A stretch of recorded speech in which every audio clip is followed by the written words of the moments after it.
Today I'm celebrating International Children's Book Day. Now, I love children and I love books, and so put those two things together and it's a wonderful thing to celebrate. I think that I have been able to witness so much joy from the way in which young people can interact with books. My last two children, we had no screens or gadgets for them to use through the first few years of their life, and the way that they engage with books, to just sit quietly on their own and delight looking at the pictures, imagining the stories, remembering the stories that they've been told. It's such a beautiful thing to behold. It's so fascinating to see their natural desire to understand, their natural desire to learn to read.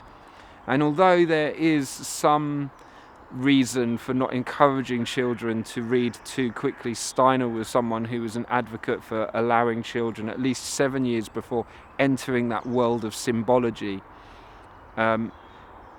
It's still really evident that young minds want to know, want to understand, and want to educate themselves. It's incredible, really, because my children haven't gone to school, they haven't sat in lessons teaching them about grammar and such like, and yet already their writings are appearing all around the house because of this natural inclination to be able to say what they see and see what they say. And it's a really phenomenal thing. Now, I have very deep concerns about many of the stories that children are being told these days, and I think it's very unfortunate, some of the work that is being propagated. There are assertions being made by adults through story that are so contrary to reality and to human spirit that I feel that, we've gone astray. Something has gone awry, and I feel very sad about that.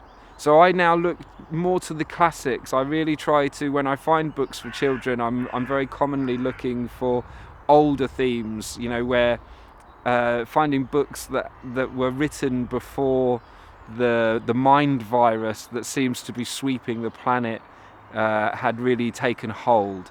And so sometimes the books look a bit outdated, but as long as children don't have that kind of contemporary thirst for new and novel, then it's possible to find great richness. So I tend to haunt second-hand books and charity shops and looking for those titles that resonate with a more stable period of human history.